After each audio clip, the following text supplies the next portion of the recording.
सभी भाई बहनों को सादर नमस्कार। मैं आर के सोनी आप सबका करियर के ऑनलाइन प्लेटफॉर्म पर आज स्वागत करता हूं। आज हम लोग पढ़ेंगे सामाजिकरण के एजेंट। क्या पढ़ेंगे? सामाजिकरण के एजेंट। इसके पहले हम लोगों ने सामाजिकरण के अर्थ को समझ लिया है और एक परिभाषा के माध्यम से संपूर्ण कंसेप्ट को समझ लिया है कि सामाजिकरण होता क्या है। तो उसी क्रम में आगे हम लोग बात करेंगे सामाजिकरण के एजेंट। आज का हमारा कंटेंट है सामाजिकरण के एजेंट। सामाजिकरण के एजेंट।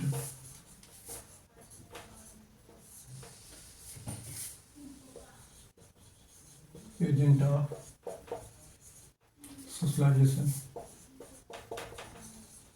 Agent of socialization. आज का हमारा कंटेंट है सामाजिकरण के एजेंट। इसे अंग्रेजी में कहा जाता है एजेंट ऑफ सोशलाइजेशन। अब यहाँ पर हम आपसे बात करेंगे कि जो सामाजिकरण के एजेंट होते हैं ये कितने प्रकार के होते हैं, यानी एजेंट ऑफ सोशलाइजेशन का टाइप्स कितना होता है, कितने प्रकार के होते हैं। तो यहाँ पर एजेंट की बात करेंगे तो एजेंट दो प्रकार का होता है। कितने प्रकार का होता है? दो प्रकार का होता है। इसमें से पहला है सक्रिय एजेंट, इसे अंग्रेजी में कहा जाता है एक्टिव एजेंट, और दूसरा है आपका निष्क्रिय एजेंट। निष्क्रिय एजेंट इसे अंग्रेजी में कहा जाता है passive agent. Passive agent. Clear? यह कंटेंट मैं आपको बता दूं कि एग्जाम के अकॉर्डिंग बहुत ही महत्वपूर्ण कंटेंट है। सामाजिकरण के अंतर्गत यहाँ से क्वेश्चन बहुत बार पूछा गया है और पूछे जाने की संभावना भी रहती है। क्यों? क्योंकि यह वास्तव में बहुत ही महत्वपूर्ण कंटेंट या टॉपिक या बिंदु माना जाता है। तो यहाँ पर हम लोग इसको डिटेल से पढ़ेंगे कि सामाजिक एजेंट कौन कौन से होते हैं। जैसा मैंने आपको हम बता रहा हूँ कि पहला होता है सक्रिय एजेंट, जिसे अंग्रेजी में एक्टिव एजेंट कहा जाता है, और दूसरा होता है निष्क्रिय एजेंट, जिसे आप अंग्रेजी में पैसिव एजेंट कहते हैं। इतनी बातें आपको समझ आ गई होगी कि सामाजिकरण के एजेंट कौन कौन से होते हैं। तो सामाजिकरण के एजेंट में पहला एजेंट है सक्रिय एजेंट और दूसरा एजेंट क्या है? निष्क्रिय एजेंट। अब हम लोग एक एक को लेंगे और बारी बारी से समझने का। दोनों पॉइंट बहुत ही महत्वपूर्ण है और आप देखेंगे कि अगर आप किताबों में इसका अध्ययन करना चाहेंगे तो किताबों में, किसी भी किताब में आपको यहाँ पर जो मैं बता रहा हूँ यह परिभाषा या इसका मतलब क्या होता है और इसके एग्जाम्पल्स कौन कौन से होते हैं, ये आप किसी भी एक किताब में या दो किताब में आप इतना सारा मैटर नहीं पाएंगे। तो कहीं न कहीं यह क्लास आपके लिए बहुत ही महत्वपूर्ण है। यदि आप इसको समझ जाते हैं तो एग्जाम में इससे संबंधित जो भी क्वेश्चन आएगा आपका गलत नहीं होगा, ऐसा उम्मीद किया जा रहा है।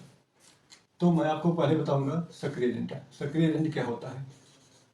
सक्रिय एजेंट पहले नंबर पर क्या है? सक्रिय एजेंट है, जिसे अंग्रेजी में क्या कहा जाता है? एक्टिव एजेंट कहा जाता है। अब एक्टिव एजेंट क्या होता है या सक्रिय एजेंट क्या होता है? सामाजिकरण की ऐसी संस्थाएं जिनका किसी बच्चे के साथ डायरेक्ट रिलेशन होता है, जिनका किसी बच्चे के साथ डायरेक्ट रिलेशन होता है या वह बच्चा उस संस्था के साथ डायरेक्ट रूप से रिलेशन में रहता है। कहीं न कहीं जब वह बच्चा उस संस्था के प्रति डायरेक्ट रिलेशन में रहेगा या उसका सीधा संबंध उस संस्था से बनेगा तो कहीं न कहीं वह संस्था उसके ऊपर डायरेक्ट प्रभाव भी डालेगी, यानी सीधा सीधा प्रभाव डालेगी। उसके बाद क्या होता है, जब दोनों संस्थाएं या एक व्यक्ति जिस संस्था से जुड़ा हुआ रहता है वह संस्था के साथ कहीं न कहीं उस बच्चे का इंटरेक्शन भी होता है। कहीं न कहीं उस बच्चे का क्या होता है? इंटरेक्शन भी होता है, अंतःक्रियाएं भी होती हैं। यानी यहाँ पर जो बच्चा जिस संस्था के साथ जुड़ा हुआ रहता है या जिस एजेंट के साथ जुड़ा हुआ रहता है या जिस एजेंसी के साथ जुड़ा हुआ रहता है उसका उसके साथ सीधा संबंध होता है, और सीधा संबंध होने के कारण वह संस्था उसको सीधे प्रभावित भी करती है। अब उसके बाद क्या होता है, जब सीधे प्रभावित करेगी तो कहीं न कहीं किस तरीके से प्रभावित करेगी, उसका माध्यम क्या होगा, तो कहीं न कहीं दोनों के बीच अंतःक्रिया होती है। यानी उस व्यक्ति का उस संस्था के साथ क्या होता है? अंतःक्रियाएं होती है, यानी इंटरैक्शन होता है। और यहाँ पर मैं आपको बता रहा हूँ कि इंटरएक्शन होता है, डायरेक्ट रिलेशन होता है और क्या होता है, डायरेक्ट इम्पैक्ट होता है। यानी जब कोई बच्चा किसी संस्था के साथ जुड़ता है तो उसका उस संस्था के साथ क्या होता है, डायरेक्ट डायरेक्ट क्या होता है, रिलेशन होता है। यानी वह बच्चा उस संस्था के साथ सीधा सीधा जुड़ता है या सीधा संबंध उसके साथ होता है। दूसरा यहाँ पर है, जब वह बच्चा उस संस्था के साथ जुड़ता है तो कहीं ना कहीं उस बच्चे के साथ उस संस्था का क्या होता है, अंतःक्रिया होती है। यानी संस्था के साथ उस बच्चे का क्या होता है, अंतःक्रिया होती है, या विचारों का आदान प्रदान होता है, या एक दूसरे के साथ बातचीत होता है, वार्तालाप होता है। तो यहाँ पर क्या हो गया, डायरेक्ट क्या हो गया, डायरेक्ट क्या होगा, इंटरएक्शन हो गया, इंटरएक्शन हो गया। जब डायरेक्ट इंटरएक्शन होगा तो इसके बाद कौन सी चीज निकल कर आती है, इसके बाद निकल कर आती है कि कहीं ना कहीं वह संस्था उस बच्चे को प्रभावित करती है, वह संस्था उस बच्चे को प्रभावित करती है। और वह संस्था उस बच्चे को ही नहीं प्रभावित करती है, बल्कि सक्रिय एजेंट के अंतर्गत वह बच्चा भी उस संस्था को प्रभावित करता है। यानी दोनों एक दूसरे को क्या कर रहे होते हैं, प्रभावित कर रहे होते हैं। यहाँ पर इस बात को ध्यान में रखिएगा कि उस संस्था के साथ उस बच्चे का क्या होता है, डायरेक्ट रिलेशन होता है। यानी वह बच्चा उस संस्था के साथ सीधा सीधा जुड़ा हुआ रहता है। और जब सीधा सीधा जुड़ा हुआ रहता है तो कहीं ना कहीं उस बच्चे का उस संस्था के साथ क्या होता है, अंतःक्रिया होती है, यानी विचारों का आदान प्रदान होता है, वार्तालाप होती है। उसके बाद क्या होता है, जब आप जानते हैं कि जब किसी बच्चे का किसी संस्था के साथ वार्तालाप होता है या विचारों का आदान प्रदान होता है तो उसके परिणाम स्वरूप कहीं ना कहीं एक बच्चा उस संस्था के साथ क्या होता है, प्रभावित होता है। क्या होता है, प्रभावित होता है। यानी संस्था के द्वारा बच्चा प्रभावित हो रहा है और बच्चे के द्वारा वह संस्था या वह एजेंट प्रभावित हो रहा है। तो यहाँ पर क्या लिखेंगे, डायरेक्ट डायरेक्ट इम्पैक्ट। क्या हो रहा है, डायरेक्ट इम्पैक्ट हो रहा है। समझ गए। यानी यह तीन चीजें होना जरूरी है, तभी वह एजेंट कैसा कहलाएगा, एक्टिव एजेंट कहलाएगा। अगर ये तीनों शर्तें किसी संस्था पर लागू नहीं हो पा रही है तो वह संस्था सक्रिय संस्था नहीं मानी जाएगी, यानी एक्टिव एजेंट माना नहीं जाएगा। तो आप इसको एक बार फिर से सुनिएगा कि सक्रिय एजेंट वह एजेंट होता है जिसके साथ बच्चा डायरेक्टली जुड़ा हुआ रहता है, यानी उसका सीधे सीधा उसके साथ क्या होता है, संबंध होता है। जब उस बच्चे का उस संस्था के साथ सीधा सीधा संबंध होता है तो कहीं ना कहीं दोनों के बीच आपस में वार्तालाप होता है, यानी दोनों एक दूसरे को क्या कर रहे होते हैं, विचारों का आदान प्रदान कर रहे होते हैं। आप जानते हैं जब विचारों का आदान प्रदान होगा तो उसके बाद क्या होता है, कहीं न कहीं एक दूसरे को लोग प्रभावित करते हैं। यानी संस्था उस बच्चे को प्रभावित कर रहा होता है और बच्चा उस संस्था को प्रभावित कर रहा होता है। समझ गए। सक्रिय एजेंट क्या होता है, इन तीनों चीजों को आपको याद रखना होगा, बस यही फार्मूला है इसका। अगर आप ये तीन चीज याद कर लिए, ये कहीं ना कहीं की पॉइंट है डायरेक्ट एक्टिव एजेंट के लिए, या क्या तीनों, या कहीं ना कहीं ये तीनों क्या है, की पॉइंट है। अगर आपको ये तीनों चीजें याद है तो कहीं ना कहीं आपको प्रश्न को हल करने में दिक्कत नहीं होगी। आपको तुरंत पता चल जाएगा कि कौन सा एक्टिव एजेंट है और कौन सा पैसिव एजेंट है, यानी कौन सा सक्रिय एजेंट है या कौन सा निष्क्रिय एजेंट है। केवल इतनी चीजें अगर आपको याद है तब, केवल आपको इतना याद होना चाहिए कि डायरेक्ट रिलेशन होता है, यहाँ पर डायरेक्ट इंटरेक्शन होता है। जब डायरेक्ट रिलेशन और डायरेक्ट इंटरेक्शन होता है तो इसके परिणाम स्वरूप क्या होता है, डायरेक्ट इम्पैक्ट होता है। समझ गए। अब हम लोग आगे बढ़ेंगे, इसके एग्जाम्पल को देखेंगे कि डायरेक्ट चीजें जो यहाँ पर हो रही हैं वह एक्टिव एजेंट के अंतर्गत है। तो एक्टिव एजेंट के एग्जाम्पल्स कौन कौन से हो सकते हैं या कौन कौन से एग्जाम्पल इसके होते हैं। तो यहाँ पर हम सक्रिय एजेंट के कुछ एग्जाम्पल को रखेंगे जिसके माध्यम से आपको समझ में आ जाएगा कि सक्रिय एजेंट किसे कहते हैं, एक्टिव एजेंट किसे कहते हैं। तो यहाँ पर आप देखेंगे इसके एग्जाम्पल, एक्टिव एजेंट के एग्जाम्पल्स क्या देखेंगे, एग्जाम्पल्स देखेंगे। अब कौन कौन सा इसके अंतर्गत एग्जाम्पल आएगा, तो इसमें से पहला आएगा आपका फैमिली। क्या आएगा, फैमिली आएगा। दूसरा कौन सा आएगा, दूसरा यहाँ पर आ जाएगा स्कूल। क्या आ जाएगा, स्कूल आ जाएगा। तीसरा यहाँ पर कौन सा आ जाएगा, तो तीसरा यहाँ पर आ जाएगा नेबरहुड। उसके बाद चौथा यहाँ पर कौन सा आ जाएगा, चौथा आ जाएगा पीयर्स ग्रुप। ठीक है।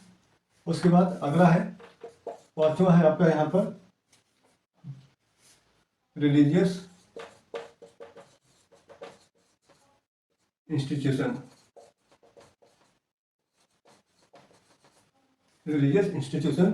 और छठा है आपका यहाँ पर इको क्लब। सातवां है आपका यहाँ पर हेल्थ क्लब। और 8वां है आपका यहाँ पर रोटरी क्लब। देख रहे हैं यहाँ पर पहला फैमिली, दूसरा स्कूल, तीसरा नेबरहुड, चौथा पीयर्स ग्रुप, पांचवा रिलीजियस इंस्टीट्यूशन, छठा इको क्लब, सातवां हेल्थ क्लब, आठवां रोटरी क्लब, और यहाँ पर 9वां आपका आ जाएगा लाइव क्लास। और एक और लिख लेते हैं 10 नंबर पर। 10 नंबर में आपका आ जाएगा caste and class. Caste and class, यानी यहाँ पर जो एक्टिविटी के एग्जाम्पल्स लिखे गए हैं उनमें से आप देख रहे हैं कि फैमिली हो गया, स्कूल हो गया, नेबरहुड हो गया, पीयर्स ग्रुप हो गया, रिलीजियस इंस्टीट्यूशंस हो गया, इको क्लब हो गया, हेल्थ क्लब हो गया, रोटरी क्लब हो गया, लाइफ क्लास हो गया, और दोस्तों क्या होगा, कास्ट एंड क्लास हो गया। ठीक है ना। तो यहाँ पर जैसे पहला लिखा हुआ परिवार, दूसरा विद्यालय, तीसरा पास पड़ोस, चौथा संगी साथी समूह, धार्मिक संस्थाएं, इको क्लब, अंग्रेजी में हिंदी में इको क्लब है ना, health club, rotary club. Rotary club वह क्लब होता है, यह एक प्रकार का अंतर्राष्ट्रीय संगठन होता है जो शांति के लिए काम करता है। लाइव क्लास में आप जानते हैं कि कहीं न कहीं किसी स्थान से किसी टीचर्स के द्वारा क्लास को लिया जा रहा होता है और बच्चे ऑनलाइन के माध्यम से डायरेक्ट उनसे जुड़े हुए रहते हैं। तो यह लाइव क्लास हो गया। उसके बाद 10वां है आपका कास्ट एंड क्लास, यानी वर्ग एवं जाति या जाति एवं वर्ग।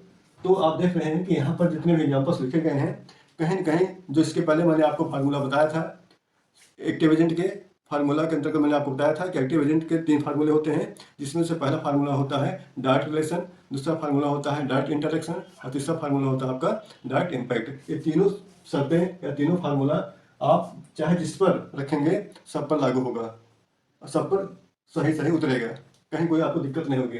जैसे अगर फैमिली की बात करें तो फैमिली कहीं न कहीं सक्रिय एजेंट का सबसे अच्छा एग्जाम्पल माना जाता है। क्यों?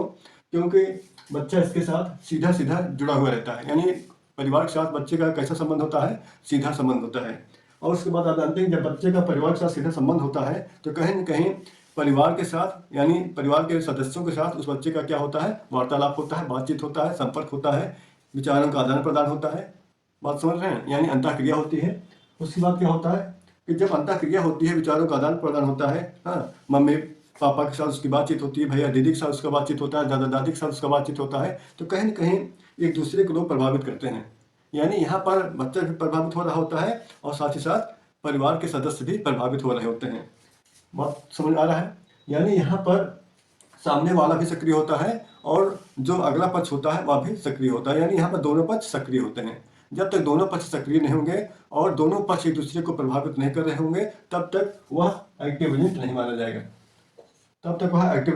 जाएगा, यानी यहाँ पर केवल एक पक्ष प्रभावित ना हो बल्कि दोनों पक्ष प्रभावित हो एक दूसरे से, तभी एक्टिव एजेंट माना जाएगा। ऐसा ना हो कि पता चला एक पक्ष प्रभावित हो रहा है और दूसरा पक्ष प्रभावित हो ही नहीं रहा है, तब वह एक्टिव एजेंट नहीं होगा। एक्टिव एजेंट होने के लिए शर्त यह है कि दोनों पक्ष एक दूसरे को प्रभावित कर रहे हों, तभी वह माना जाएगा कि एक्टिव एजेंट है। समझ गए ना?